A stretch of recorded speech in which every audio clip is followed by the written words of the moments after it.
નમસ્કાર મિત્રો. પીએચપીમાં next topic છે આપણું પોસ્ટ મેથડ. તો જોઈએ આપણે પોસ્ટ મેથડ ગેટ મેથડથી કઈ રીતે અલગ છે. બંનેનું કામ સેમ જ છે, એક જગ્યાએથી બીજી જગ્યાએ ડેટા ટ્રાન્સફર કરવું.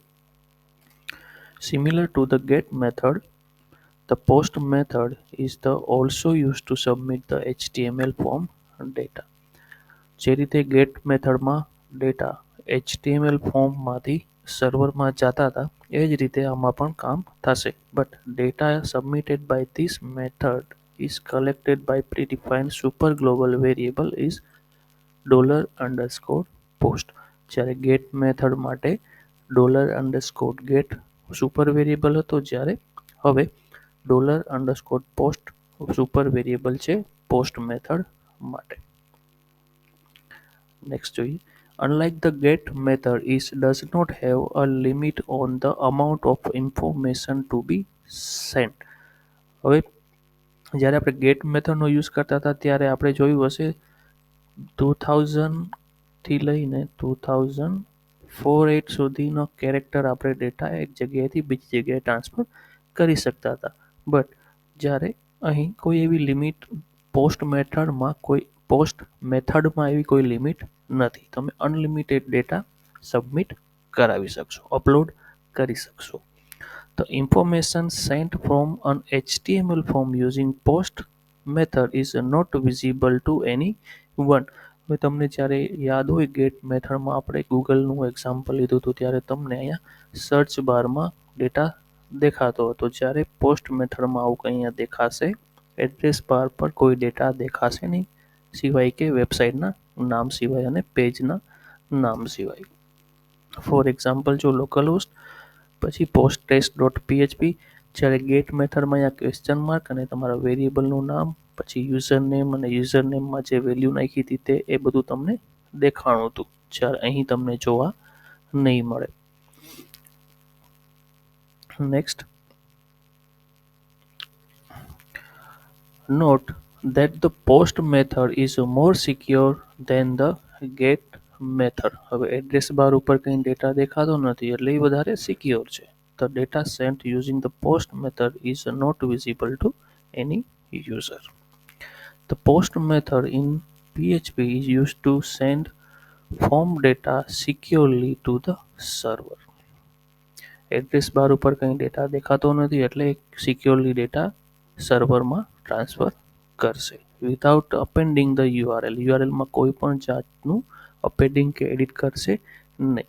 ઇડિયલ ફોર સેન્સિટિવ ડેટા માટે આ ખૂબ જ અગત્યનું પોસ્ટ મેથડ ખૂબ જ કામની છે.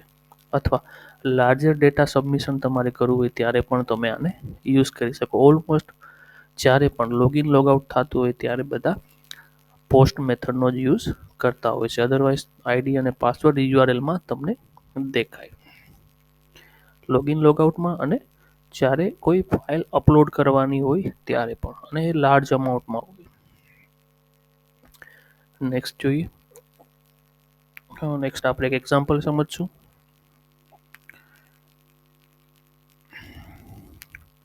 પહેલાં આપણે HTMLનું જોઈ લઈએ. જે રીતે ગેટ મેથડ હતું સેમ એ જ એક્ઝામ્પલ છે, આમાં કંઈ ચેન્જ નથી. જ્યાં મેં ગેટ મેથડ યુઝ કરી હતી ત્યાં હવે પોસ્ટ મેથડ યુઝ કરીશ. હવે તમને જો આ પહેલી જ વાર જોતા હોય આ વિડીયો પોસ્ટ મેથડનો તો તમને લાગશે આ ગેટ મેથડ શું છે, તો પ્રીવિયસ વિડીયો જરૂર જોઈ લેજો. અહીંયા આઈ બટન ઉપર પણ તમને ગેટ મેથડ શું છે એની લિંક મળી જશે. જો એ જોશો પછી જ તમને પોસ્ટ મેથડ વધારે ઇઝી લાગશે. તો એટ્રીબ્યુટ મેથડ અને આપણે કઈ મેથડ યુઝ કરીએ છીએ પોસ્ટ એક્શન, મતલબ આપણે આ પેજનો ડેટા કયા પેજ ઉપર મોકલવો છે, પેજનું નામ શું છે, process_post.php. આપણા HTML ફોર્મની અંદર એક લેબલ છે નેમ નામનું, પછી એ જ લેબલને લગતું એક ટેક્સ્ટ બોક્સ રાખ્યું છે, એનું નામ છે નેમ. પછી બીજું લેબલ જેમાં ઈમેલ, તેમાં આપણે ઈમેલ આઈડી ટાઈપ કરશું. અહીંયા તમે જુઓ એક રિક્વાયર્ડ કરીને મેં એક એટ્રીબ્યુટ લખ્યો છે.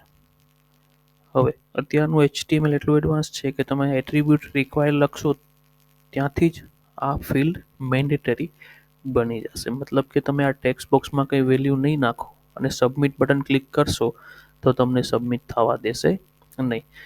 તો તમારે કોઈ જાવાસ્ક્રિપ્ટનો યુઝ કરવાની અહીં જરૂર નથી. ઘણું બધું કામ તમારું ઘટી જશે, ઇઝી છે. હવે આ તો થયું HTMLનું કામ, જે તમે પોસ્ટ મેથડથી આ પેજ ઉપર ડેટા સેન્ડ કરવાના છો. હવે સામે આ PHP નો કોડ જોઈએ. હવે પ્રોસેસ પોસ્ટ ડોટ PHP નો, તો PHP ટેગ સ્ટાર્ટ, પછી રિક્વેસ્ટ પોસ્ટની આવી છે કે ગેટની આવી છે એ પણ હું ચેક કરાવી શકું with help of super global variable. One type of variable જ છે આ $_server request method equal to post. આ લાઈન શું ચેક કરશે?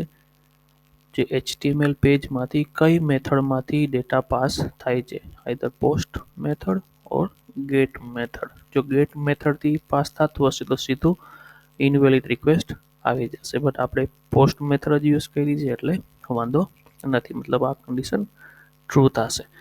પછી જેમ વાત કરી હતી $_post સુપર ગ્લોબલ વેરિયેબલથી તમે એને એક્સેસ કરી શકશો.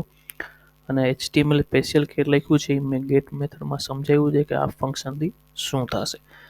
તો આ નામ તમને ક્યાં મળશે? આ નેમ તમને HTMLની ફાઇલમાં આ નામ છે એને ઇન્ડિકેટ કરે છે, મતલબ આ નેમ એટ્રીબ્યુટનું નેમ શું છે? નેમ જ છે, અને આ ટેક્સ્ટ બોક્સનો એ વેરિયેબલ બની જશે. મતલબ કે આ ટેક્સ્ટ બોક્સને મારે એક્સેસ કરવું હોય તો આ નામ યુઝ કરવાનું થશે. તો $_post સુપર ગ્લોબલ વેરિયેબલથી હું એને એક્સેસ કરીશ અને નેમ નામના એક બીજા વેરિયેબલની અંદર સ્ટોર કરીશ, સેમ એઝ ઈમેલ માટે પણ. પછી નીચે શું કરાવું છું? Display the data. તો ઇકો કહેતા હોય, ઈચો કહેતા હોય, તમે જે કહેતા હોય, નેમ ડિસ્પ્લે કરાવી દીધું અને ઈમેલ ડિસ્પ્લે કરાવી દીધું. અને જો પોસ્ટ મેથડ નથી આવતી અથવા કંઈ પ્રશ્ન થાય છે તો ક્યાં જતું રહેશે? એ એલ્સ પાર્ટમાં અને ઇનવેલિડ રિક્વેસ્ટ. તો ચાલો આનું સીધું આપણે એક ડેમો જ જોઈએ. ડેમોથી વધારે સમજાશે, લાઈવ જોશો તો વધારે જ સમજાશે. આપણી પાસે આ પેલું પેજ જે પોસ્ટ મેથડ, બરાબર, અને ક્યાં જાય છે? આ પેજ ઉપર જાય છે, સેમ કોડ છે. હવે આને આપણે રન કરીએ. લોકલ હોસ્ટ મેં એક પોસ્ટ નામના ફોલ્ડરની અંદર આ રાખ્યું છે, $_PHP.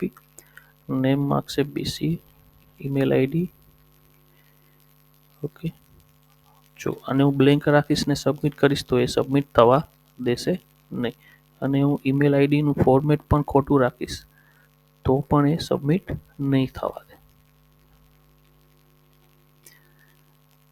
એ પોસિબલ શું કામ થયું? કે HTMLમાં તમે એક એટ્રીબ્યુટ યુઝ કર્યો છે રિક્વાયર્ડ, તેના લીધે. તો હવે ડેટા બંને સેન્ડ થઈ ગયા છે. નેમમાં BC આવી ગયા અને ઈમેલમાં BC_BC@gmail.com. હવે જે આ એલ્સ પાર્ટ હતો એ કઈ રીતે રન થશે? આ પેજનું નામ ખબર પડી ગઈ અને હું ડાયરેક્ટ આ પેજ ઓપન કરું છું વિધાઉટ $_PHP માંથી નથી આવતો, હું ડાયરેક્ટ આવું છું. તો કઈ એલ્સ પાર્ટ રન થશે? સર્વરે શું કર્યું? ચેક. પોસ્ટ મેથડ એને મળતી નથી, ડાયરેક્ટ રન થાય. એટલે આ કન્ડિશન શું થઈ ગઈ? ફોલ્સ થઈ ગઈ. એટલે શું થઈ ગયું? એલ્સ પાર્ટ રન થઈ, ઇનવેલિડ રિક્વેસ્ટ. હવે અહીંયા એક મેં લખ્યું છે હેડર લોકેશન. આ એક ફંક્શન છે, જો હું તમને લાઈવ બતાવું. આને હું કાઢી નાખું, કમેન્ટમાંથી અનકમેન્ટ કરું. હેડર શું કરશે? તમને રીડાયરેક્ટ કરી દેશે. લોકેશન ક્યાં પેજ ઉપર? તો કે $_PHP ઉપર. મતલબ કે જો $_PHP વગર કોઈ આ પેજ ઉપર આવશે તો એ વળી પાછો ક્યાં રીડાયરેક્ટ થઈ જશે? $_PHP ઉપર. તો ચાલો આને રિફ્રેશ કરીએ. જો મને પેજ ખબર પડી ગઈ છે કે ભાઈ પોસ્ટ પ્રોસેસ PHP, હું એને જ ઓપન કરું છું, but due to if else અને હેડર લોકેશન ક્યાં જતું રહ્યું? પાછું અહીંયા આવી.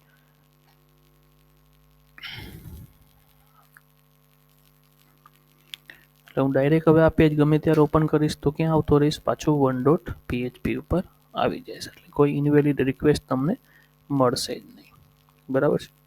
ચાલો નેક્સ્ટ જોઈએ શું છે હવે. Advantage of post method. The post method is useful for sending a sensitive information because the information sent using the post method is not visible to anyone.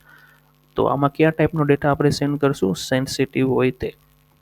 there is a no limit, કોઈ પણ જાતની limit નથી અને જેટલો પણ large amount હશે એ તમે send કરી શકશો. Binary and ASCII data can also be send using the post method. હવે અહીં એક સમજવા જેવી વાત છે કે જ્યારે આપણે ગેટ મેથડનો યુઝ કરતા ને ત્યારે ઓનલી કોઈ ટેક્સેબલ વેલ્યુ હોય ને કે ટેક્સેબલ ડેટા હોય એના જ માટે જ આપણે ગેટ મેથડનો યુઝ થાય. જ્યારે તમારે ટેક્સ સિવાય ઓડિયો ફાઇલ છે, MP3 ફાઇલ છે, જેપીજી મતલબ કોઈ પણ ઇમેજ ફાઇલ છે, બાઇનરી કોઈ ડેટા છે, વિડીયોઝ છે, PDF છે, ડોક ફાઇલ છે, વોટેવર જે ટેક્સેબલ અથવા ટેક્સેબલ સિવાયનો બધો ડેટા હોય એના માટે આપણે પોસ્ટ મેથડનો યુઝ જનરલી કરતા હોય. જનરલીની કમ્પલસરી એ જ કરતા હોય છે કેમ કે તે ક્લાયન્ટથી સર્વર સુધીમાં એ સેન્ડ કરે છે સિક્યોરલી ઇન્ક્રિપ્ટેડ ફોર્મેટમાં. બરાબર.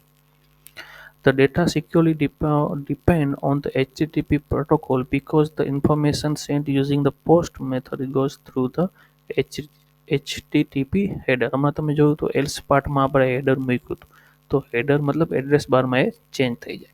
By using secure HTTP.